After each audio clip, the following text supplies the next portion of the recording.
next of our broadcasts as we look at the importance of George Washington Wilson, his life, career and the collections which are associated with him. So you join us today in the reading room of the special collections here at the University of Aberdeen. Now these are fantastic collections at the university, and this is a brilliant reading room.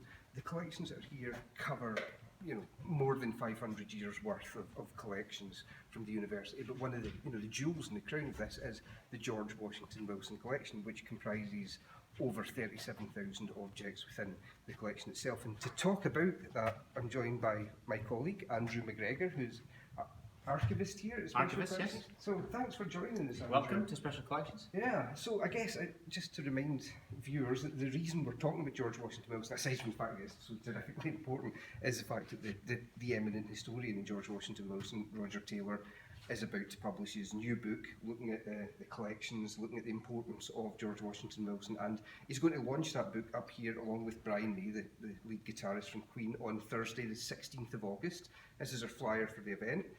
It starts at 7 o'clock in Arts Lecture Theatre at the University of Aberdeen, and it's an event that will last for an hour and a half, and Roger and Brian are going to do some 3D images of George Washington Wilson George Washington Wilson photographs, I should say, and we'll come back to the 3D element in a minute. But Andrew, maybe you could tell us a little bit about what's important about the University of Aberdeen's collection. It's the largest collection, 37,000, and fully digitised, freely available online as well. And they cover not just Aberdeen, but the rest of the UK, and also the international images, South Africa, Australia, Western Mediterranean. Yeah. It's a very extensive collection. I suppose that's the point, is we tend to think of him as quite a local photographer, but actually, of course, he's worked worldwide, yes. Known worldwide. And that's fantastic. So all the items have been digitised? All the images have been digitised many, many years ago and are freely available online and have been for many, many years. Okay, so people will be able to get that at the Aberdeen website, Aberdeen University yes, website? And they can sit and do it in the comfort of their own home. Right, fair enough. And I guess that's the thing about that is, you think there's been a number of publications in this, and these images are all out there digitally available, but scholars are still wanting to work with them, isn't there? There's always a new angle that people are coming at this from. It's the collection that just keeps giving. This collection and the Aberdeen Bestiary, the two collections, when we think we've done everything, researchers come up with new angles they want to look at, and this is just another example of this. Okay, fantastic. So we have the largest and one of the most important George Washington Wilson collections. So one of the key things about George Washington Wilson is that he was a great innovator in photography. And it's his stereoscopic, or what today we would call 3D images, that is one of the important points about him. So this is an actual stereoscopic view, an original. Right. It's actually an American version. What a wonderful contraption. Yeah. If you remember the ones from the 80s, the old red ones. This is an actual original viewer, and it's just in that placement here. And this is an actual original stereoscopic card. It's a George Washington Wilson. It's the Free Church College in Aberdeen. So that's the top of Union Street and top of Holborn Street, which is now a bar. And that's actually how you viewed. You put them in the viewer, you look through the viewer, and hey presto, you've got a three-dimensional image.